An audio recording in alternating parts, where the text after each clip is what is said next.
Você é aquilo que pensa. A mente é a força motriz que molda e faz.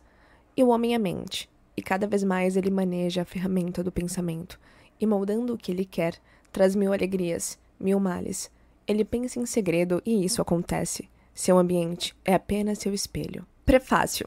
Este pequeno volume não pretende ser um tratado exaustivo sobre o tema, tão amplamente trabalhado do poder do pensamento.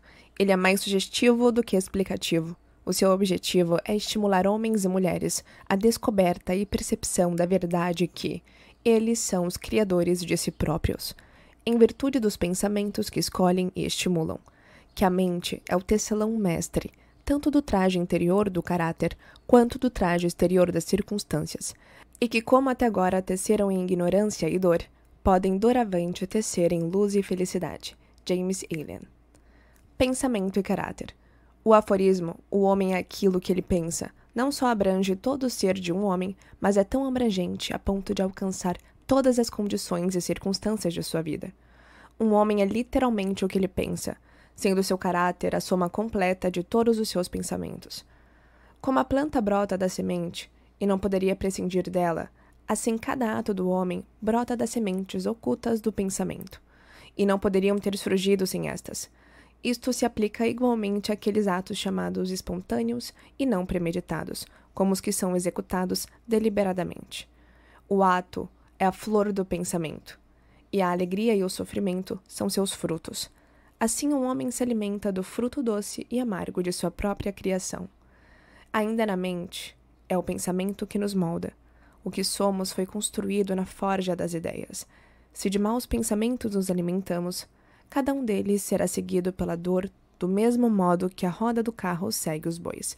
Se preservarmos em pureza aquilo que pensamos, será a felicidade que, como a nossa própria sombra, nos há de acompanhar, assegurado.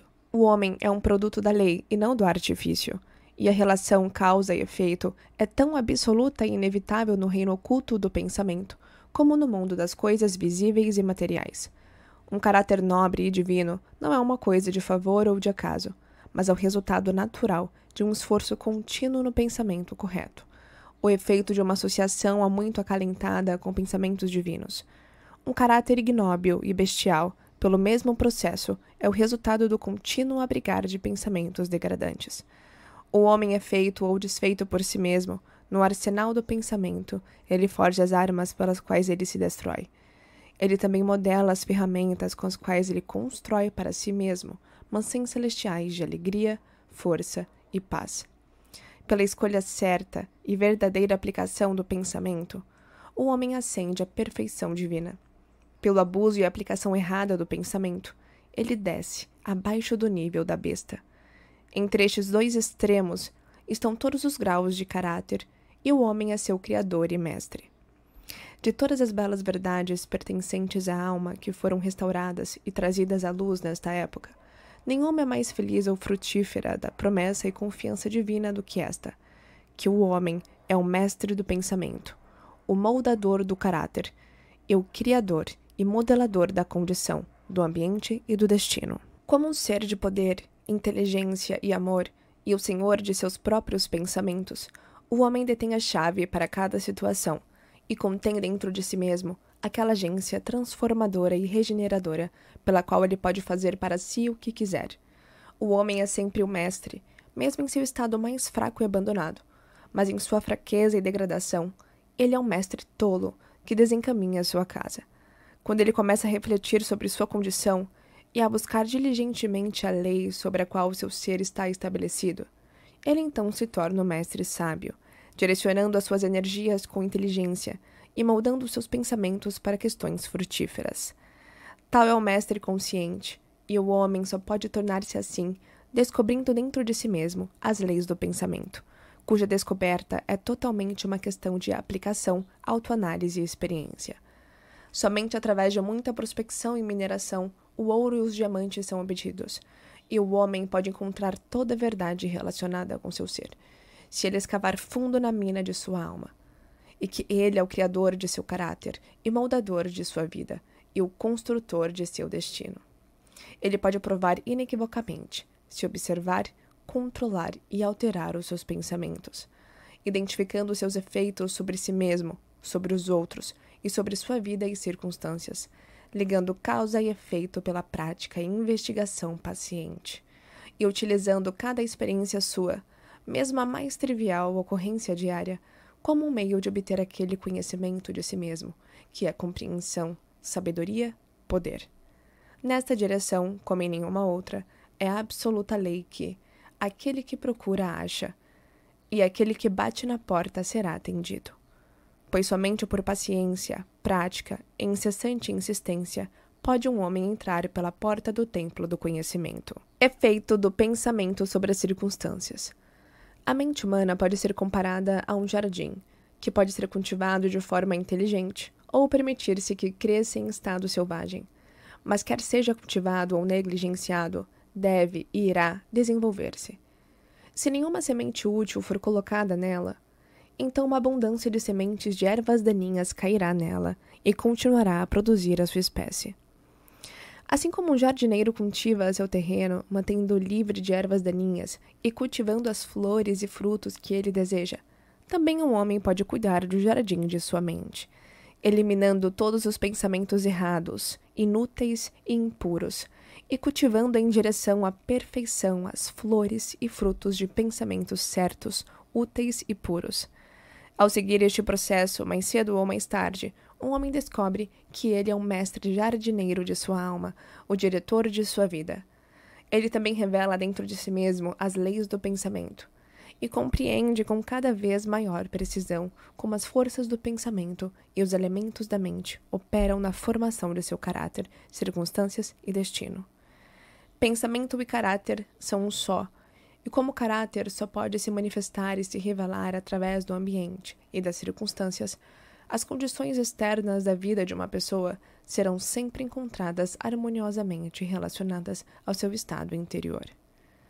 Isto não significa que as circunstâncias de um homem em um determinado momento sejam uma indicação de todo o seu caráter, mas que essas circunstâncias estão tão intimamente ligadas a algum elemento vital do pensamento dentro dele mesmo, que por enquanto são fundamentais para seu desenvolvimento. Cada homem está onde ele está pela lei de seu espírito. Os pensamentos que ele construiu em seu caráter o conduziram até lá, e no arranjo de sua vida não há nenhum elemento de acaso, mas tudo é o resultado de uma lei incontestável. Isto é tão verdadeiro para aqueles que se sentem fora de harmonia com seu ambiente, quanto para aqueles que estão contentes com ele. Como um ser progressivo e evolutivo, o homem está onde está para aprender que pode crescer, e à medida que aprende a lição espiritual que alguma circunstância lhe reserva, esta passa e dá lugar a outras circunstâncias. O homem é fustigado pelas circunstâncias, desde que ele acredite ser a criatura das condições externas, mas quando ele percebe que é um poder criador e que pode comandar o solo oculto e as sementes de seu ser, a partir do qual as circunstâncias crescem, ele então se torna o mestre legítimo de si mesmo. Que as circunstâncias nascem do pensamento é algo que todo homem que tenha praticado durante algum tempo o autocontrole e a autopurificação sabe, pois ele será notado que a alteração em suas circunstâncias tem ocorrido em proporção exata com sua condição mental.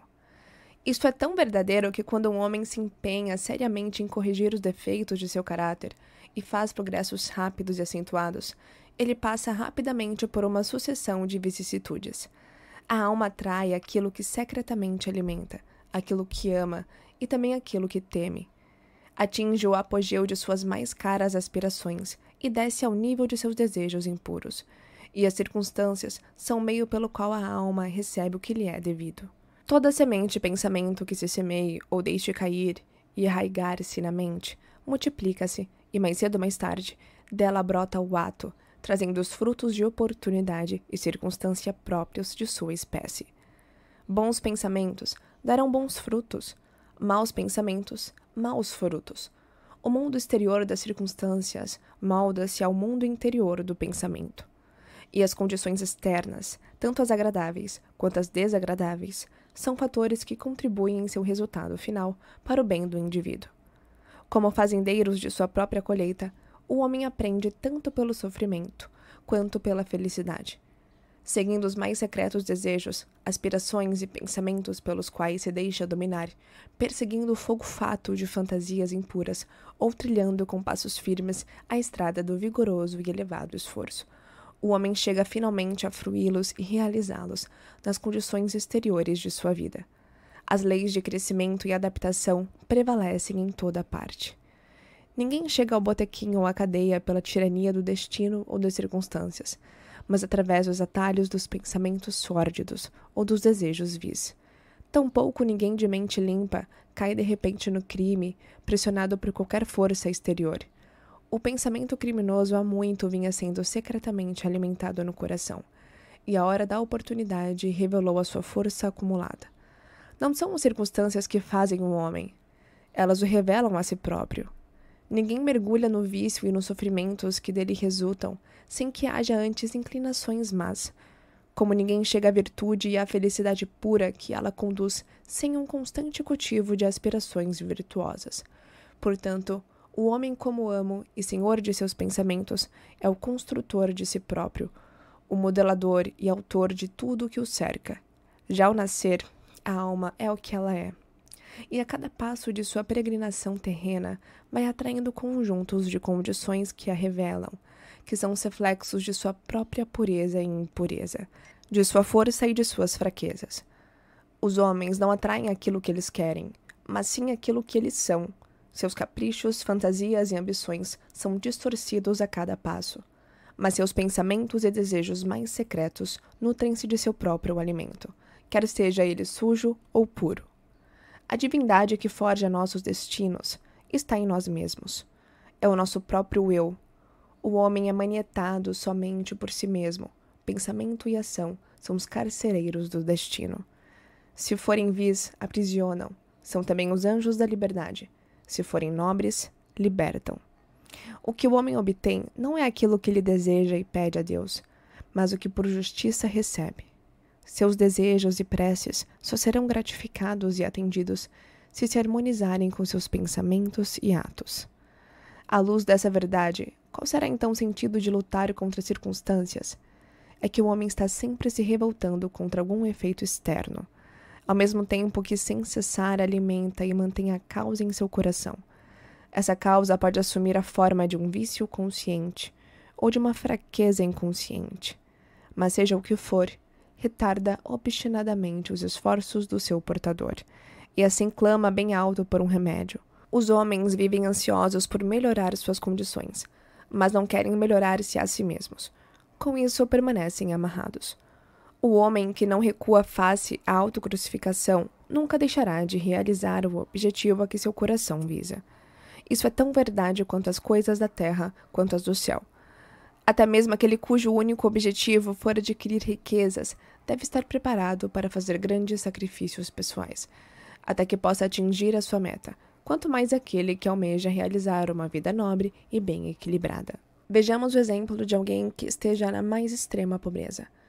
Anseia ardentemente por melhoras no seu ambiente e no seu lar, mas está sempre faltando ao trabalho e acha justo tentar enganar o patrão sob o pretexto de que não recebe um salário suficiente.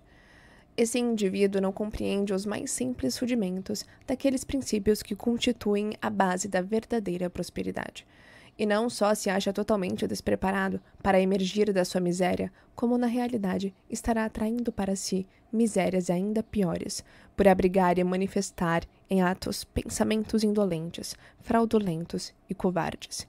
Imaginemos um homem rico que tenha sido vítima de uma enfermidade dolorosa e renitente resultante de sua gula.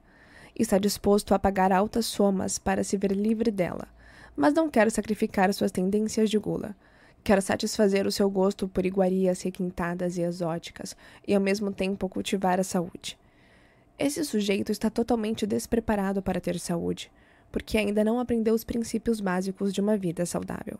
Tomemos agora o empregador de mão de obra que adota medidas desonestas para evitar o pagamento de salários justos aos seus operários, e na esperança de alcançar maiores lucros, reduz esses salários. Tal empresário está também totalmente despreparado para a prosperidade, e quando se surpreender falido, tanto no que diz respeito à reputação quanto aos seus bens, colocar a culpa nas circunstâncias, sem saber que é o único responsável pelas condições em que se encontra. Citei esses 3 casos apenas como exemplos ilustrativos da verdade segundo a qual o homem é o causador, embora quase sempre inconscientemente, das circunstâncias que o cercam e de que ao mesmo tempo que visa um bom fim. Está continuamente gorando a sua realização por encorajar pensamentos e desejos que não podem de forma alguma harmonizar-se com esse fim. Tais exemplos poderiam ser multiplicados e variados quase que ao infinito, mas isso não é necessário, visto que o leitor, se assim o decidir, poderá acompanhar a ação das leis do pensamento em sua própria mente e vida, e enquanto isso não for feito, meros fatos externos não poderão servir de base para o raciocínio. Entretanto, as circunstâncias são tão complicadas, o pensamento tem raízes tão profundas e as condições de felicidade variam tanto de indivíduo para indivíduo, que não se pode julgar o estado de alma global de alguém, embora a própria pessoa possa conhecê-lo, somente pelo aspecto externo de sua vida. Um homem pode ser honesto em certos sentidos, entretanto passar privações. Outro pode ser desonesto em certos sentidos e mesmo assim enriquecer. Mas a conclusão geralmente tirada de que fulano fracassou exatamente por causa de sua honestidade e que cicrano prospera justamente porque é desonesto é o resultado de um julgamento superficial de que o homem desonesto é quase que totalmente corrupto e o honesto quase que totalmente virtuoso. À luz de um conhecimento mais profundo e de uma experiência mais ampla, verifica-se que tal julgamento está errado. O homem desonesto pode possuir algumas virtudes admiráveis que o outro não possua, e o honesto poderá ter vícios odiosos que não existam no outro. O homem honesto colhe os bons resultados de seus pensamentos e atos honestos, mas também atrai para si os sofrimentos causados pelos seus vícios. O desonesto colhe do mesmo modo os seus próprios sofrimentos e felicidades. Agrada à vaidade humana acreditar que as pessoas sofrem em consequência de suas virtudes, mas enquanto o homem não tiver extirpado de sua mente todo pensamento doentio, amargo e impuro, e não tiver lavado em sua alma a última nódoa do pecado, não terá condições de saber e declarar que seus sofrimentos são resultado de suas boas qualidades, e não das más, e a caminho dessa suprema perfeição. Ainda que há muito a tenha alcançado, ele descobrirá, operando em sua mente e em sua vida, a grande lei que é absolutamente justa, e, portanto, não poderá pagar o bem com o mal e o mal com o bem. De posse de tal conhecimento, ele saberá, então, virando os olhos para sua passada ignorância e cegueira, que sua vida é, e sempre foi, ordenada com justiça, e que todas as suas experiências passadas, boas e más, foram um produto equitativo de seu próprio ser, não evoluído, mas em evolução. Bons pensamentos e atos jamais produzirão maus resultados. Maus pensamentos e atos jamais produzirão bons resultados. Isso equivale a dizer que do trigo só poderá nascer trigo e de ortigas só ortigas.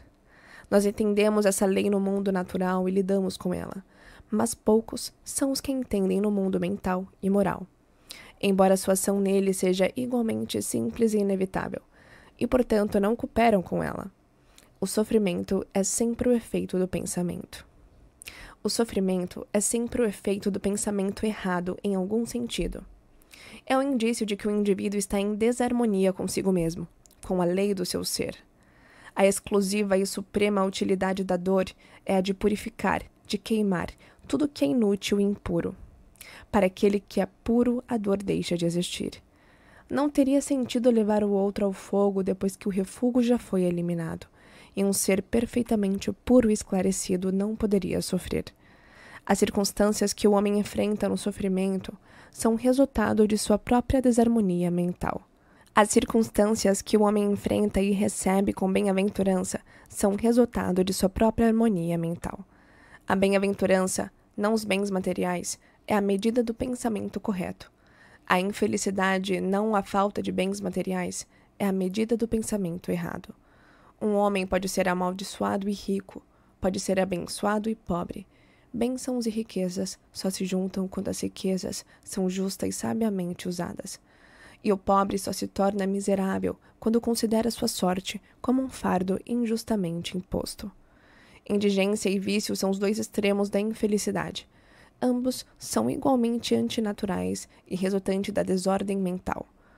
Homem algum atinge um condicionamento adequado enquanto não se sente feliz, saudável e próspero. E a felicidade, a saúde e a prosperidade são o resultado de um harmonioso ajustamento do interior ao exterior, do homem ao seu meio. O homem só começa a ser homem quando para de lamentar-se e de proferir injúrias, e começa a buscar a justiça oculta que regula a sua vida. E na medida em que adapta sua mente a esse fator regulador, deixa de acusar os outros de serem a causa de sua condição, e começa a edificar-se com pensamentos fortes e nobres. Para de espernear contra as circunstâncias e começa a usá-las como auxílios para alcançar um progresso mais rápido e como um meio de descobrir dentro de si próprio forças e possibilidades ocultas. A lei, e não a confusão, é o princípio dominante no universo. Justiça, e não injustiça, constitui a alma e a substância da vida. Honestidade, e não corrupção, é a força modeladora e impulsionadora do governo espiritual do mundo. Assim sendo, o homem tem apenas que endireitar a si próprio para endireitar o universo, e durante o processo de endireitar-se, ele descobrirá que na medida em que modifica os seus pensamentos em relação às coisas e ao próximo, as coisas e o próximo se modificam em relação a ele. A prova dessa verdade está em toda pessoa e, portanto, poderá ser facilmente investigada por meio de uma introspecção sistemática e da autoanálise. Modifique alguém radicalmente os seus pensamentos e se assombrará ante a rápida transformação que isso efetuará nas condições objetivas de sua vida. Concebemos que o pensamento pode ser sustentado em segredo, mas não pode, ele se cristaliza rapidamente em hábitos, e os hábitos se concretizam em circunstâncias. Pensamentos animalescos cristalizam-se em hábitos de embriaguez e luxúria, os quais, por sua vez, se concretizam em circunstâncias de miséria e doença. Pensamentos impuros, de qualquer tipo, cristalizam-se em hábitos irritantes e tumultuantes, os quais se concretizam em circunstâncias confusas e adversas. Pensamentos de medo, dúvida e indecisão cristalizam-se em hábitos fracos, covardes e irresolutos, os quais se concretizam em circunstâncias de fracasso, indigência e servil dependência. Pensamentos preguiçosos cristalizam-se em hábitos de falta de higiene e desonestidade, os quais se concretizam em circunstâncias de sujeira e mendicância. Pensamentos de ódio e condenação cristalizam-se em hábitos de acusação e violência, os quais se concretizam em circunstâncias de injúria e perseguição. Pensamentos egoístas, de todos os tipos, cristalizam-se em hábitos de egocentrismo, que se concretizam em circunstâncias mais ou menos infelicitantes. Por outro lado, bons pensamentos, de todos os tipos, cristalizam-se em hábitos de gentileza e bondade, os quais se concretizam em circunstâncias risonhas e luminosas.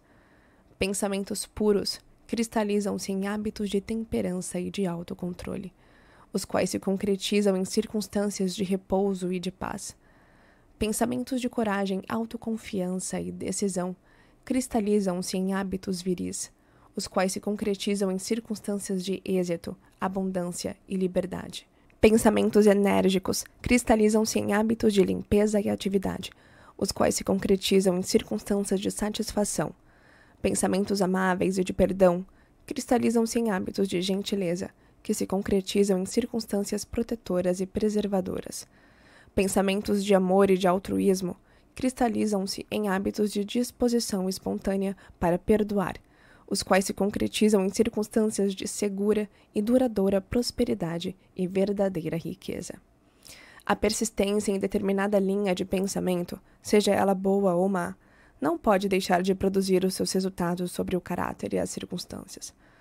Um homem não pode escolher diretamente suas circunstâncias, mas pode escolher os seus pensamentos, e assim, indiretamente, mas com certeza, moldar as suas circunstâncias.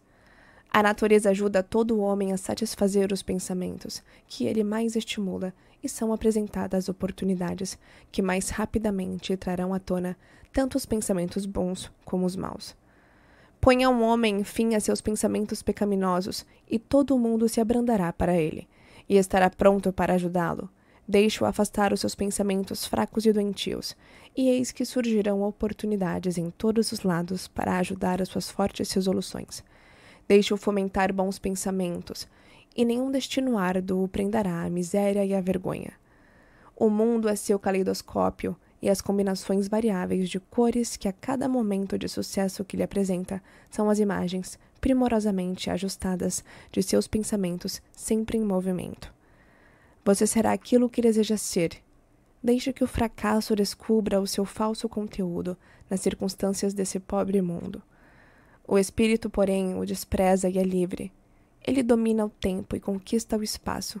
Ele intimida o acaso, esse convencido embusteiro, e ordena a tirana circunstância que troque a coroa pelo posto de escrava. A vontade humana, essa invisível força nascida de uma alma imortal, pode abrir caminhos para qualquer alvo, embora muros de pedra se lhe anteponham. Não se impaciente pela longa espera, suporte-a como alguém que compreende. Quando o espírito se ergue e assume o comando, os deuses estão prontos para obedecer. Efeito do pensamento sobre a saúde e o corpo. O corpo é o servo da mente. Ele obedece às manobras da mente, sejam elas deliberadamente escolhidas ou automaticamente expressas. Amando de pensamentos impróprios, o corpo afunda rapidamente na doença e decadência. Ao comando de pensamentos alegres e belos, ele se reveste de juventude e beleza. A doença e a saúde, como as circunstâncias estão enraizadas no pensamento, pensamentos doentios se expressam através de um corpo doentio. Pensamentos de medo têm sido reconhecidos como matando um homem tão rapidamente como uma bala. E eles estão continuamente matando milhares de pessoas com a mesma certeza, embora menos rapidamente. As pessoas que vivem com medo da doença são as pessoas que a contraem. A ansiedade desmoraliza rapidamente todo o corpo e o abre para a entrada de doenças, enquanto pensamentos impuros, mesmo que não sejam fisicamente indulgentes, logo estilhaçarão o sistema nervoso. Pensamentos fortes, puros e felizes constroem o corpo em vigor e graça. O corpo é um instrumento delicado e moldável que responde prontamente aos pensamentos pelos quais é influenciado, e os hábitos de pensamento produzirão seus próprios efeitos, bons ou ruins, sobre ele. Os homens continuarão a ter sangue impuro e envenenado, enquanto veicularem pensamentos impuros. De um coração limpo vem uma vida limpa e um corpo limpo. De uma mente contaminada provém uma vida contaminada e um corpo corrupto. O pensamento é a fonte da ação, da vida e da manifestação. Faça a fonte pura e tudo será puro. A mudança de dieta não ajudará um homem que não muda seus pensamentos. Quando um homem torna seus pensamentos puros, ele não deseja mais alimentos impuros.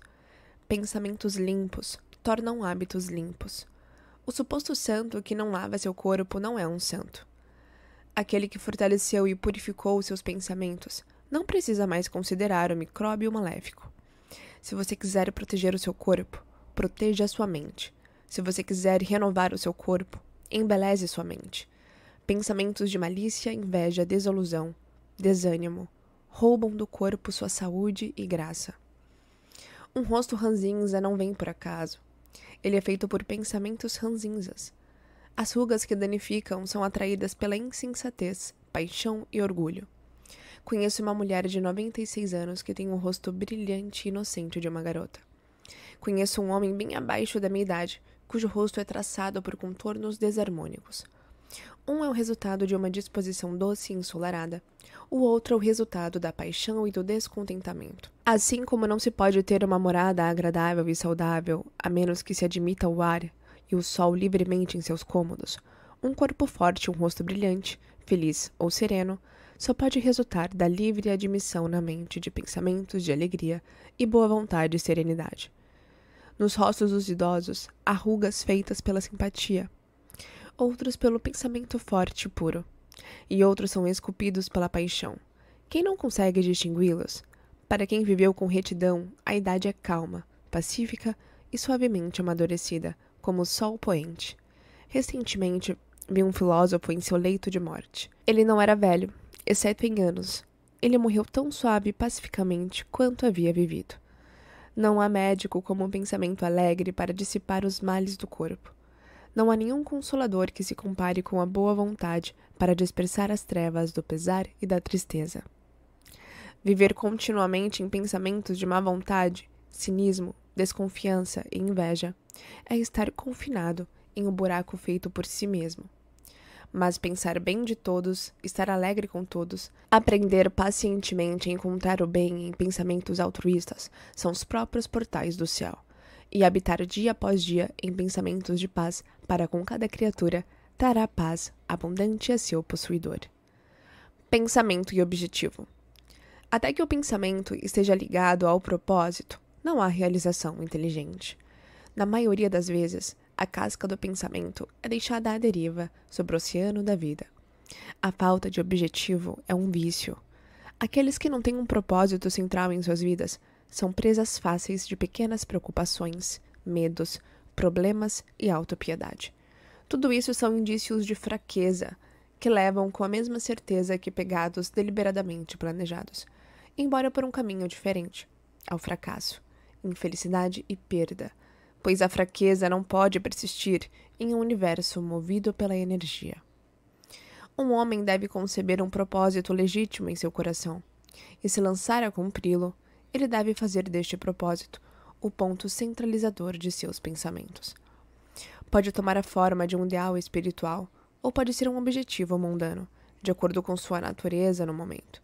Mas seja o que for, ele deve concentrar firmemente as suas forças de pensamento no objetivo que ele colocou diante de si. Ele deve fazer deste propósito seu dever supremo e deve dedicar-se à sua realização, não permitindo que seus pensamentos vagueiem em fantasias, anseios e imaginações efêmeras.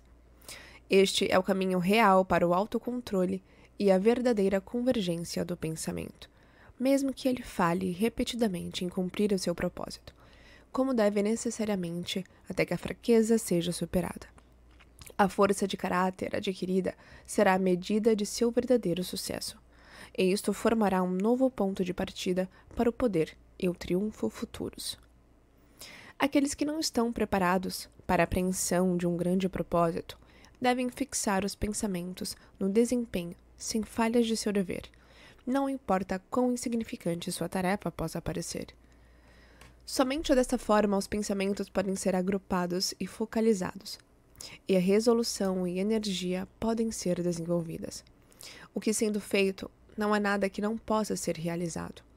A alma mais fraca, conhecendo sua própria fraqueza e acreditando nesta verdade de que a força só pode ser desenvolvida pelo esforço e pela prática, começará assim acreditando, a se esforçar imediatamente, e somando esforço ao esforço, paciência a paciência e força a força, nunca deixará de se desenvolver, e finalmente se tornará divinamente forte. Como o homem fisicamente fraco pode se tornar forte pelo treinamento cuidadoso e paciente, assim o homem de pensamentos fracos pode torná-los fortes pelo exercício de um pensamento correto. Afastar a falta de objetivo e a fraqueza e começar a pensar com objetivo é entrar nas fileiras daqueles fortes que só reconhecem o fracasso como um dos caminhos para a realização, que fazem com que todas as condições os favoreçam e que pensam vigorosamente, tentam sem medo e realizam com maestria. Tendo concebido seu propósito, um homem deve marcar mentalmente um caminho reto para sua realização, não olhando nem para a direita nem para a esquerda. Dúvidas e medos devem ser rigorosamente excluídos. São elementos desintegradores que rompem a linha direta de esforço, tornando-a tortuosa, ineficaz, inútil. Pensamentos de dúvida e medo nunca alcançarão nada e nunca poderão. Eles sempre levam ao fracasso. Objetivo, energia, poder de fazer e todos os pensamentos fortes cessam quando a dúvida e o medo se instalam. A vontade de fazer surge do reconhecimento de que podemos fazer. A dúvida e o medo são os grandes inimigos do conhecimento, e aquele que os encoraja, que não os mata, se frustra a cada passo. Aquele que venceu a dúvida e o medo, venceu o fracasso. Cada pensamento está aliado ao poder, e todas as dificuldades são enfrentadas corajosamente e sabiamente superadas. Seus propósitos são oportunamente plantados e florescem e dão frutos, que não caem prematuramente ao solo. O pensamento aliado decididamente ao propósito torna-se força criativa. Aquele que sabe disso está pronto para tornar-se algo mais alto e mais forte do que um mero feixe de pensamentos vacilantes e sensações vacilantes. Aquele que faz isso se tornou o manejador consciente e inteligente de seus poderes mentais. O peso do pensamento na realização.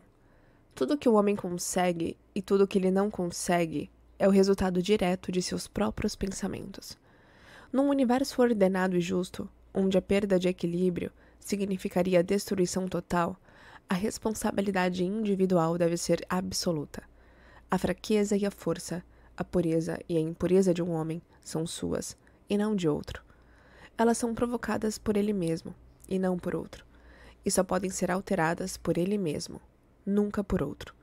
Sua condição também é a sua, e não a de outro homem. Seu sofrimento e sua felicidade evoluem de dentro para fora. Como ele pensa, assim ele é. Como ele continua pensando, assim ele permanece. Um homem forte não pode ajudar o mais fraco, a menos que esse mais fraco esteja disposto a ser ajudado. E mesmo assim, um homem fraco deve tornar-se forte por si mesmo. Ele deve, por seus próprios esforços, desenvolver a força que ele admira em outro. Ninguém além de si mesmo pode alterar a sua condição. É comum que os homens pensem e digam: muitos homens são escravos porque existe um opressor. Odiemos o opressor. Agora, no entanto, há uma tendência crescente de reverter este julgamento e dizer: um homem é um opressor porque muitos são escravos. Desprezemos os escravos. A verdade é que o opressor e o escravo cooperam na ignorância, e embora pareçam afligir-se uns aos outros, na realidade, estão se afligindo. Uma sabedoria perfeita percebe a ação da lei na fraqueza do oprimido e no poder mal aplicado do opressor. Um amor perfeito, bem do sofrimento, que ambos os estados implicam, não condena nenhum deles. Uma compaixão perfeita abraça tanto o opressor quanto o oprimido. Aquele que venceu a fraqueza e afastou todos os pensamentos egoístas não pertence nem ao opressor e nem ao oprimido. Ele é livre. Um homem só pode levantar-se, conquistar e alcançar elevando seus pensamentos. Ele só pode permanecer fraco, abjeto e miserável ao recusar-se a elevar os seus pensamentos. Antes que um homem possa alcançar qualquer coisa, mesmo em coisas mundanas, ele deve elevar seus pensamentos acima da indulgência dos animais escravos. Ele não pode, para ter sucesso, desistir de todo instinto animal e egoísmo, por qualquer meio, mas uma parte dele deve, pelo menos, ser sacrificada. Um homem cujo primeiro pensamento é a indulgência bestial não pode pensar claramente, nem planejar metodicamente. Ele não pode encontrar e desenvolver os seus recursos latentes, e fracassará em qualquer empreendimento. Não tendo começado a controlar de maneira humana os seus pensamentos, ele não está em posição de controlar os assuntos e de tomar responsabilidades importantes. Ele não está apto a agir de forma independente e autônoma, mas ele é limitado apenas pelos pensamentos que ele escolhe. Não pode haver progresso e nenhuma conquista sem sacrifício, e o sucesso mundano de um homem se dará na medida em que ele sacrificar os seus pensamentos animalescos e fixar sua mente no desenvolvimento de seus planos e no fortalecimento de sua resolução e autossuficiência. E quanto mais alto ele eleva seus pensamentos, mais másculo, reto e justo ele se torna. Maior será o seu sucesso, mais abençoado e duradouro serão as suas conquistas. O universo não favorece os gananciosos, os desonestos, os maldosos, embora na mera superfície possa às vezes parecer fazê-lo. Ele auxilia os honestos, os magnânimos, os virtuosos. Todos os grandes mestres dos tempos têm declarado isto de várias formas, e para prová-lo e sabê-lo, um homem só tem que persistir. em se tornar cada vez mais virtuoso, elevando seus pensamentos. As conquistas intelectuais são resultado do pensamento consagrado à busca do conhecimento, ou do belo e verdadeiro na vida e na natureza. Tais realizações podem às vezes estar ligadas à vaidade e à ambição, mas não são resultado dessas características, são resultado natural de um esforço longo e árduo e de pensamentos puros e altruístas. As conquistas espirituais são a consumação de anseios sagrados.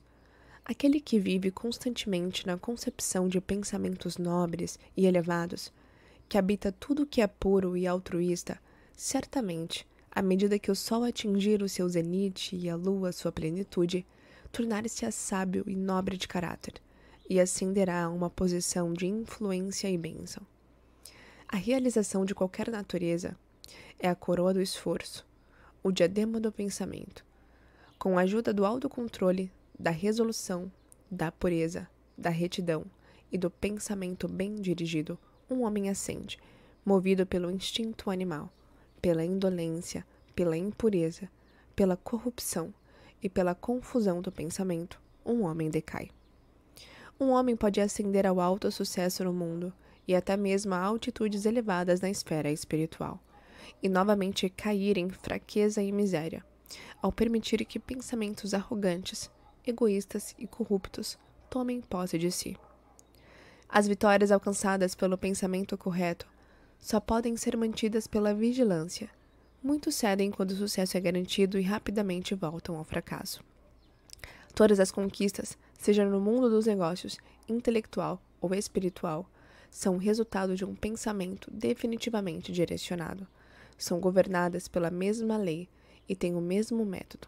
A única diferença está no objeto de realização. A única diferença está na meta que visam atingir. Aquele que quer realizar pouco deve sacrificar pouco. Aquele que quer realizar muito deve sacrificar muito. Aquele que quiser alcançar grandes coisas terá que fazer grandes sacrifícios. Visões e ideais. Os sonhadores são os salvadores do mundo. Uma vez que o mundo visível é sustentado pelo invisível, os homens, através de todas as suas provações e pecados e vocações sórdidas, são nutridos pelas belas visões de seus sonhadores solitários. A humanidade não pode esquecer os seus sonhadores. Não pode deixar que seus ideais desapareçam e morram. Ela vive neles, reconhece neles as realidades que um dia verá e conhecerá. Compositor, escultor, pintor, poeta, profeta, sábio.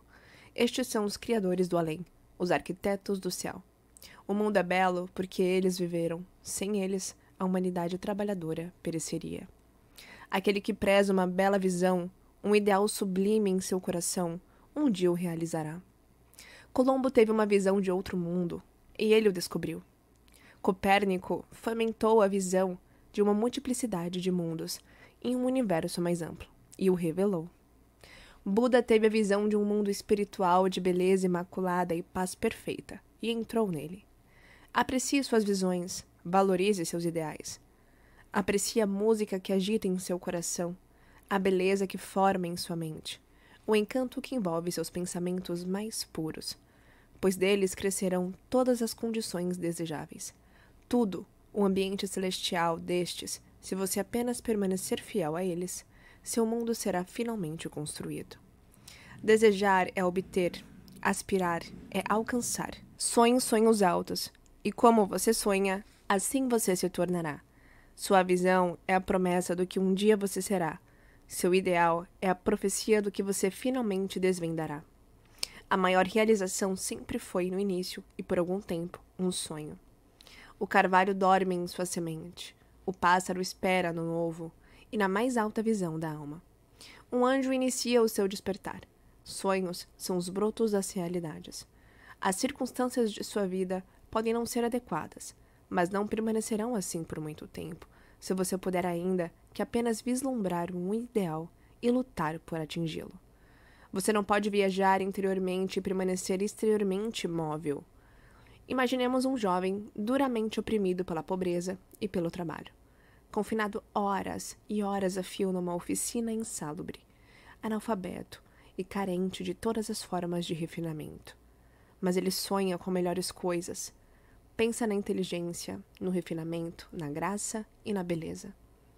Imagine e mentalmente construa uma condição ideal de vida. A visão de uma liberdade mais ampla e de um escopo mais largo o domina. A inquietação o impele para a ação e ele utiliza tudo o que consegue poupar de seu tempo e de seus meios, por menos que pudessem representar, para desenvolver suas potencialidades e recursos latentes. Em muito pouco tempo, sua mente se modifica de tal forma que a oficina não mais pode contê-lo. Por tal forma se desarmoniza com a sua mentalidade, que ela desaparece de sua vida como uma roupa que despimos. E com o aumento das oportunidades condizentes com o escopo de suas potencialidades em expansão, ele a abandona para sempre. Anos mais tarde, vamos encontrar esse jovem, já feito homem maduro. Encontramo-lo já senhor de certas forças mentais, que maneja com largo prestígio mundano e com um poder quase inagualado. Em suas mãos, manobra os cordéis de gigantescas responsabilidades. Fale e, ó maravilha, vidas se transformam. Homens e mulheres bebem-lhe as palavras e reformam seus caracteres. E como um sol transforma-se no luminoso eixo em torno do qual giram inúmeros destinos, realizou a visão de sua juventude. Tornou-se um com seu ideal. Você também, jovem leitor, realizará a visão, não um ocioso desejo, de seu coração, seja ela vil ou bela, ou uma mistura de ambos, pois há de gravitar sempre na direção daquilo que secretamente mais ama. Em suas mãos serão colocados os resultados exatos de seus próprios pensamentos. Você receberá aquilo que merece, nem mais, nem menos. Seja qual for o seu ambiente atual, você cairá, permanecerá nele ou se alçará com seus pensamentos, com a sua visão, com o seu ideal. Você se tornará tão pequeno quanto o desejo que o controla, tão grande quanto a aspiração que o domina. Nas belas palavras de Stanton Kirkham Davis, você pode estar fazendo suas contas e de repente sairá pela porta que por tanto tempo parecia ser uma barreira diante de seus ideais, e se verá diante de uma audiência, a pena ainda enfiada por trás da orelha, o tinteiro ainda na mão, e nesse mesmo instante verá jorrar a torrente de sua inspiração. Poderá estar pastoreando carneiros, e em boquiaberto e bucólico espanto, passará a vagar pela cidade. Intrepidamente, guiado pelo espírito, entrará na sala do mestre, e pouco tempo depois ele dirá: não tenho nada para lhe ensinar. E agora? Você que há tão pouco tempo sonhava grandes coisas, enquanto pastoreava carneiros, se tornou mestre. Deixe de lado a serra e a plaína, e assuma por si mesma a regeneração do mundo. O irrefletido, o ignorante e o indolente, vendo apenas os efeitos aparentes das coisas, e não as coisas em si. Falam de sorte, de fortuna e de acaso. Ao ver um homem enriquecer, eles dizem: que sorte ele tem. Observando um outro tornar-se intelectual, eles exclamam: como ele é privilegiado. E observando o caráter santo e a ampla influência de outro, eles comentam: como o acaso o ajuda a cada passo. Eles não veem as provações, os fracassos e as lutas que estes homens enfrentaram voluntariamente para ganhar a sua experiência.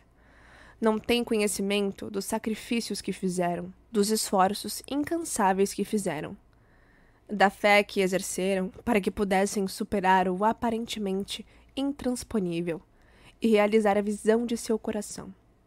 Eles não conhecem as trevas e as mágoas do coração. Eles só veem a luz e a alegria e a chamam de sorte. Eles não veem a longa e árdua jornada, mas apenas contemplam o objetivo agradável e o chamam de boa sorte. Não entendem o processo, mas apenas percebem o resultado e o chamam de acaso.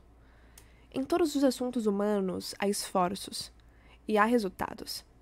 E a força do esforço é a medida do resultado. O acaso não existe. Presentes, poderes, bens materiais, intelectuais e espirituais são frutos do esforço. São pensamentos concluídos, alvos atingidos, visões realizadas. A visão que você glorifica em sua mente, o ideal que você entroniza em seu coração. Isto você construirá sua vida, isto você se tornará. Serenidade. A tranquilidade da alma é uma das belas joias da sabedoria. É o resultado de um longo e paciente esforço de autocontrole. Sua presença é uma indicação de experiência madura e de um conhecimento mais que comum das leis e operações do pensamento. Um homem torna-se calmo na medida em que se entende a si mesmo como um ser evoluído pelo pensamento, pois tal conhecimento requer a compreensão dos outros como resultado do pensamento. E à medida que desenvolve uma compreensão correta e vê cada vez mais claramente as relações internas das coisas pela ação de causa e efeito, ele deixa de se alardear e de se preocupar e de lamentar, e permanece equilibrado, firme, sereno. O homem calmo, tendo aprendido a se governar, sabe como se adaptar aos outros, e eles, por sua vez, reverenciam sua força espiritual, e sentem que podem aprender dele e confiar nele. Quanto mais tranquilo um homem se torna, maior é o seu sucesso, sua influência, seu poder para o bem. Mesmo o comerciante comum verá sua prosperidade comercial aumentar à medida que desenvolve um maior autocontrole e equanimidade, pois as pessoas sempre preferirão lidar com um homem cujo comportamento é fortemente equitativo.